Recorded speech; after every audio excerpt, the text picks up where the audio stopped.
Evil is not just a problem for us, the mortal inhabitants of this small rock we call Earth. It is also a problem for the omnipotent, omnipresent, infinitely good God that many of us worship. The ideas I will present here date back centuries. The war between philosophy and theism has had many battles, but the problem of evil is one hurdle theism has yet to surmount. First, we can all agree that evil exists. Though exactly what constitutes evil is open for debate, we should all be able to agree that a world which contains war, genocide, the Crusades, the Inquisition, the Holocaust, murder, terror, disease, pandemics, and suffering must contain evil. The problem is, why does evil exist?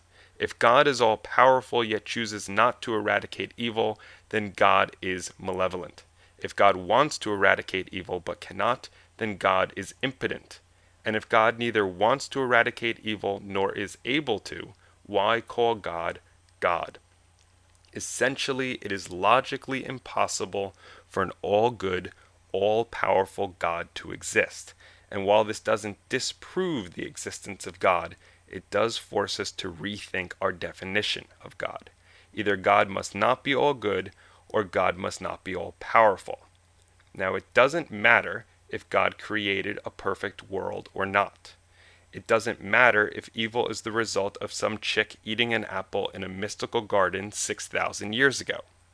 All that matters is that evil exists in the world here and now. So what are the theists' defense to such a problem? The first is that God could not have created a world without evil. Somehow good requires evil, and therefore without evil in the world, there would also be no good. This argument fails for a number of reasons. 1. Good and evil can be seen as distinct properties of objects and actions. Removing all the evil from the world would not also remove all the good. This is like saying if you made all the murderers not exist, you would also have to make all the Boy Scouts that help old ladies cross the street not exist. 2. Heaven is an example of a place with no evil. Therefore, it is possible for God to create worlds without evil. 3. One might argue that evil and good must be in balance in the universe. Hell would therefore balance heaven, and the evil in the world would balance out the good. This, however, doesn't explain why evil is unevenly distributed in the world, which is in itself another evil. The second argument theists make for why there may be evil in the world is that a world with evil is somehow better than a world without. The reasoning goes that without danger, there is no heroism. Without hardship, there is no charity.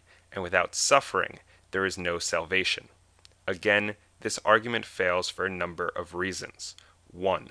Claiming that a world with evil is better than a world without means that this world is better than heaven. If this is so, then isn't God punishing us by sending us to heaven rather than reincarnating us? 2. If God created us, then God created us with the need for suffering to achieve salvation. Either he was evil to do as much, or his powers do not extend to the natures of good and evil, meaning he is not omnipotent. 3. There are many evils in the world that are without effects whatsoever, and therefore serve no greater good. Such evils would not be explained by this reasoning. The third argument theists make for why there may be evil in the world is that evil is simply an absence of God, just as dark is an absence of light. However, if evil is an absence of God, then God cannot be omnipresent. Assuming God can be omnipotent, but not omnipresent, then evil can occur wherever God isn't around to stop it. The obvious question then is, why doesn't God go there?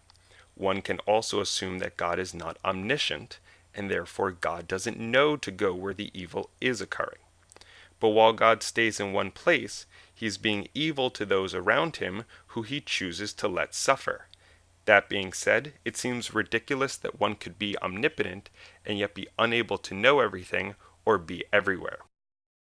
The fourth and final argument theists make for why there may be evil in the world is free will. If God created us with the ability to choose for ourselves, then any evil we cause is not of God's doing. God is off the hook. I'm sure you see this coming, but once again this argument fails miserably for many reasons. 1. If God is all-knowing, then God should have known what we would choose to do with our free will. Therefore, God must have known evil choices would be made. Therefore, God could be held in part responsible for the evil of the world.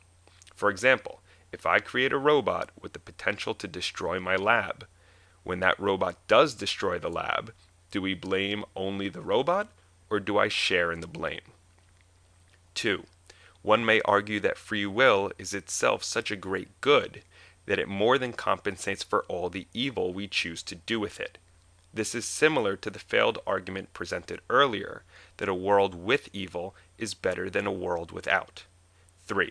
There is no reason God could not have given us the ability to make choices, but always err on the side of good. Consider heaven, where everyone always does the good alternative. Either we lose our free will in heaven, or free will can be had without ever doing evil. If we lose our free will in heaven, then again, heaven must be a worse place than earth. 4. Free will is itself a cop-out. It postulates that our decisions are somehow detached from the causal chains of the universe, that somehow our decisions are of supernatural origin. However, modern cognitive neuroscience has shown that decisions are purely the result of neural activity coursing through the circuitry of our brains. Thus, if God created us and God designed our brains, then our choosing to do evil things is a result of God's design. 5. Even if you believe free will does let God off the hook for being responsible for the evil in the world, despite everything I've just said, it still doesn't explain why God doesn't intervene to prevent, or at least limit, the evil we choose to commit. So let's review. There is evil in the world. If God is all-powerful, then God could intervene and prevent it. If God is all good, then God would want to intervene and prevent it. The idea that God could not have created a world without evil fails. The idea that the world is better with evil fails.